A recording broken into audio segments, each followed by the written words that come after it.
Ranking Member Reed. A really important hearing. I'd like to thank each of you for being here and testifying today. You know, I want to build upon a little bit about what Senator Warren brought up on competitive pricing, because consolidation of our defense industrial base is concerning, to say the least. Because since the 1990s, the number of U.S. aerospace and defense prime contractors have shrunk from 51 down to 5, 51 to 5. As a result, the Department of Defense is increasingly dependent on a small number of contractors for critical defense capabilities. This constrains us in many ways, and I hope for a bigger conversation on the value of early-stage research and what it can teach us. You've been speaking to that, but that's a much larger conversation we can have in 5 minutes. Mr. Diller, how should DoD help support advanced technology? Our small businesses that do that, especially those who struggle to find private capital. We want them to be more attractive for investment so they can survive the infamous valley of death stage, accomplish technology transition, and become part of our defense industrial base. And for Secretary Gertz, I'm going to ask you a follow-up. For those defense-focused small businesses who can't find the private capital, they don't make it across the valley of death, how might public-private partnerships incentivize domestic investors to help support them? So Mr. Diller and then Mr. Gertz. Yes, ma'am. Thank you.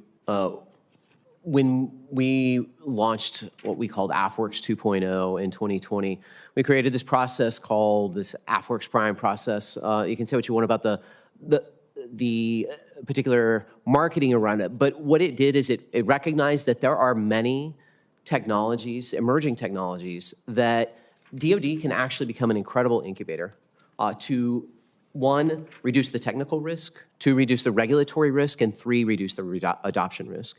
And we were able, in a few instances, to actually, I think, establish a dual-use set of technologies to some degree, an actual market in America because of that approach. Because very quickly, some of those companies at the beginning came in on a $50,000 small business contract that we've been talking about. But we were given authorities to turn that $50,000 contract into a $50 million contract over the course of a year. And so speed is everything.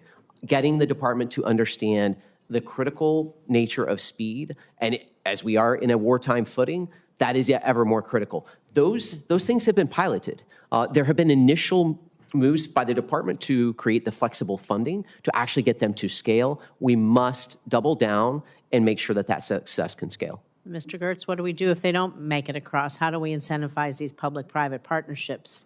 I think we need to be careful that I don't think every company is going to make it across, and we want to make sure we don't over-rotate the other way, so that you know, if you don't have a product that meets a need at a price that's affordable and reasonable, then you may not make it across.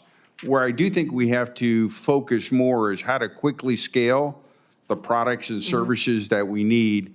And in many cases, these small businesses have a piece of the solution, but aren't the whole solution. And so that's where I think there's opportunity to create a network where either they get together or they band together with either commercial or another company that can help get them across. You can connect them, they can potentiate their value together. Well, I want to keep a little bit on this potentiation, because technologies depend on a fragile global supply chain, from critical minerals to semiconductors. Nevada, of course, my home state, we mine lithium, magnesium, and other critical minerals.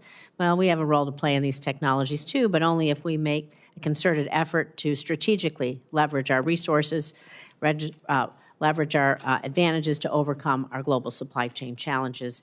So again, Secretary Gertz, what specific strategies can the U.S. employ to mitigate these vulnerabilities, investing in domestic industry to help strengthen our supply chain resilience? Yeah, I'm really optimistic on the focus of not only owning our supply chain, but adding multiple sources of supply to build resilience.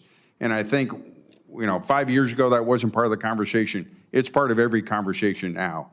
And looking at all the resources we have and then how do we incentivize that is going to be critically important, whether it's the rare earth and minerals all the way to being able to remanufacture a part that's been out of production for 30 years. Thank you. And I'll submit this question for the record, but as the only former software developer here in the United States Senate, I want to talk a little bit about high-quality systems and software and how we prioritize across the enterprise DoD's management of technical debt, which cost of choosing speed over quality. And when we develop software systems, I'll submit that for the record for you. Thank you. Thank you.